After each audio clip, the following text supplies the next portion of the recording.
What's up, you guys? Welcome back into iHeartRadio's official wrestling podcast, the Battleground Podcast. It is battle from iHeartRadio stations across the country. And man, what a time it is this week, man. Slammiversary coming up here July 20th, UBS Arena.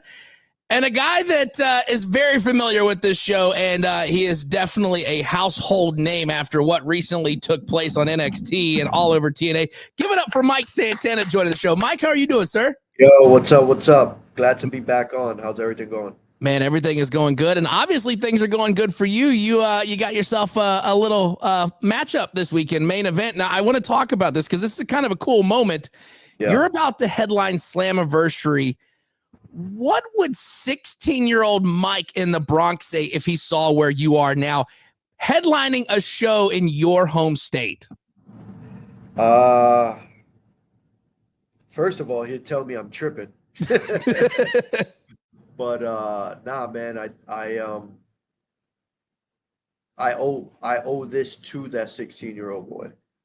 Mm-hmm. You know, especially like 16. That was when I was fully immersed in the trenches of things I was going through. It was a dark time. So, you know, I owe this to that kid, and I'm glad that you know, he's about to see some greatness.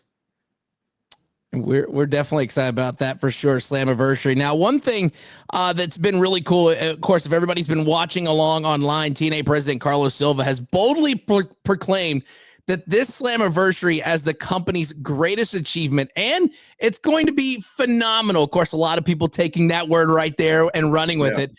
With buzz around that, how much pressure is on you and the others to deliver a historic moment with even more eyes on TNA now? Honestly, like, as far as the pressure, man, like, I welcome it. I've said it before, I thrive under pressure.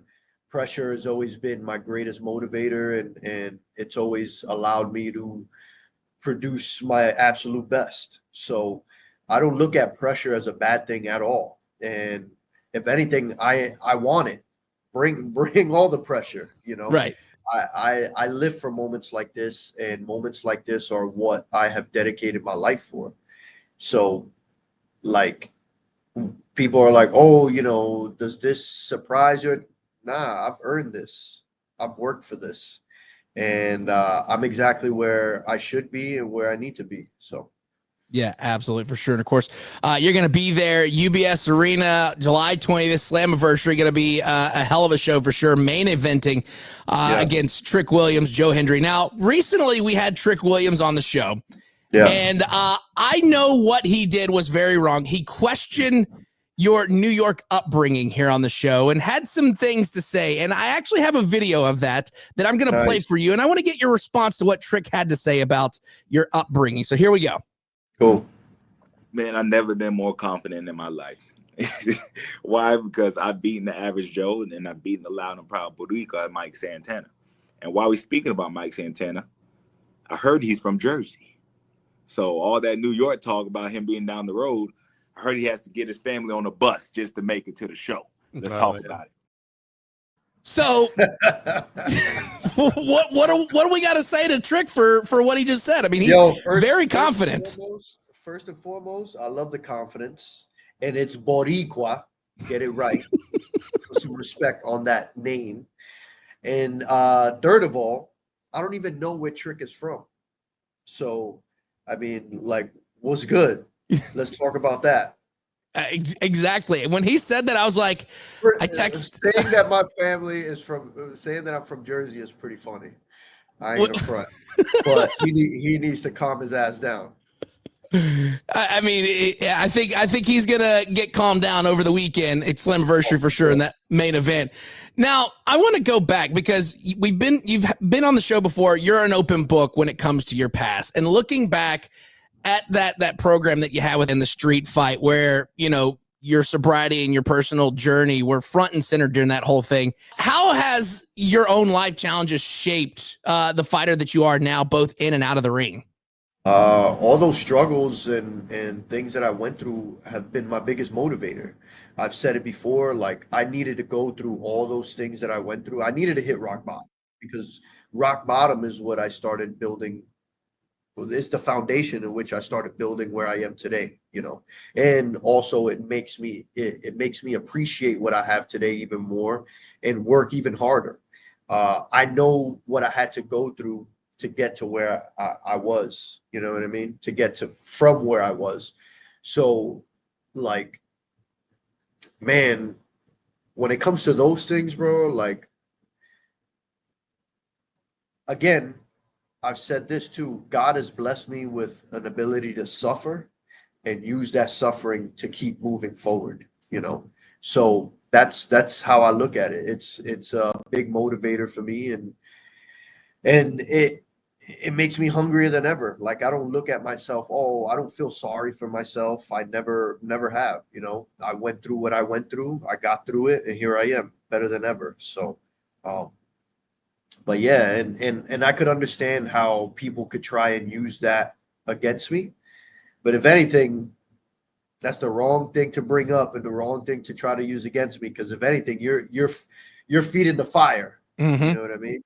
And that's exactly what's been happening the past few months. Is like every side mission that I've had getting to the world title has all been just fueling that fire. And that fire is bright as hell now. So this weekend it's a wrap. Yeah, for sure. Slammiversary again this week in UBS Arena. I mean, the demand is so big that they even opened up more seats so you can buy those tickets now. If you can't make it there, you can watch it on pay-per-view. Now, when you think of TNA, you think of Impact Wrestling, you think of Santana, you think of also Santana and Ortiz. And Ortiz recently said that it's very cool watching your momentum. How's it feel hearing praise from your longtime tag partner while you're headlining solo? It's funny that that's the first time that I've heard that, but that's pretty cool. That's a cool thing to say. I appreciate it. Yeah, it's definitely one of those moments for sure that we're excited to see. I mean, watching NXT last night and hearing that pop just go crazy when you came out. Like, I'm like, let me tell you, let's move past Slammiversary because we're going to go ahead and put it out there in the universe. Mike Santana is going to win at Slammiversary.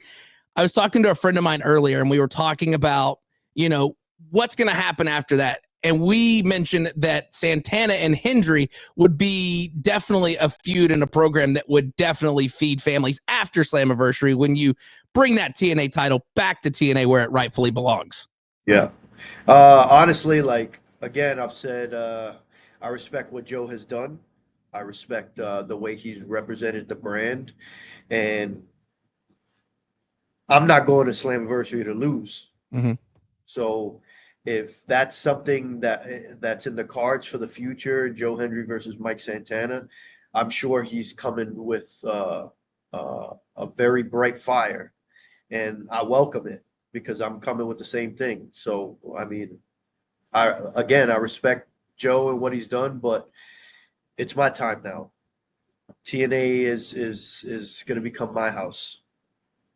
Exactly. And when you think of TNA, you're obviously going to think of Mike Santana after Slammiversary this weekend.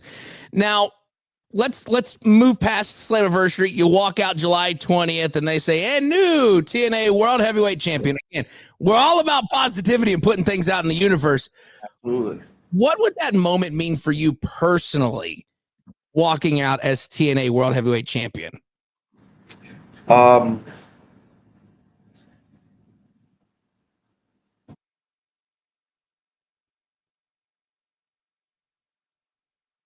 I just want to present that belt to my daughter because she saved my life. She is ultimately the reason why I'm here in front of this camera. And she's the reason why I'm going to main event UBS Arena. So like, that's my main mindset right there is, you know, presenting that belt to her. Because that belt belongs to her. Yeah, and that's going to be a cool thing.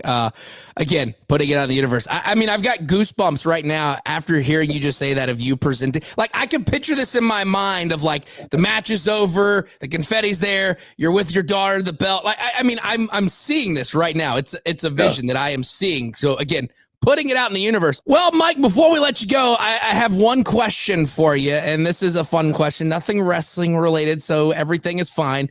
If we were to look at your playlist right now, we scroll through Mike Santana's playlist, what is that one song on there that we're going to be like, really? This is on Mike's playlist? Man, so I have a very eclectic taste in music. Uh-huh. So my playlist will take, at any point in time, will take you anywhere. So, I mean, it's all over the place, right? I'll go from like, I'm huge into metal and rock and classic stuff, right? I'm obviously huge into hip hop and old school jams, R&B and stuff like that. But damn, like I listen to a lot of old school salsa music from the 70s. You know, that really like sparked in New York and stuff back in the 70s. But I think, let me see. I listen to a lot of Sade. Solid. Sade is queen. Mm-hmm. Yeah, I don't know. People get surprised that I'm such like a metalhead, and I'm like, I don't know why people are. I mean, whatever. But people always get surprised on my knowledge of like music, especially like rock and metal and stuff like that. My dad was a big component of that. Like he introduced me to Metallica, the Black Album, when I was 10 years old. Solid album. Yeah, and after that, like that opened my, my mind to like everything. After that, it was, Red Hot Chili Peppers and Pearl Jam, and I got even deeper into Black Sabbath and like everything, Megadeth, and so like a lot of people are really surprised when I know my shit when it comes to that. I mean, those are some solid jams definitely to have on your playlist. Well, Mike, man, it's always an honor and a privilege to have you on the show. We'll have to get you back on when you get that TNA World Championship this weekend. Before we let you go, anything you want to say to the fans that are watching or listening to this right now? Tune in to TNA Slammiversary this weekend. It's going to be the biggest show in TNA wrestling's history. I feel that way. And there's a lot of crazy matches that are going to happen. It's going to be a stacked card, and we're going to give you the very best that we can. So everybody check it out and let's get it.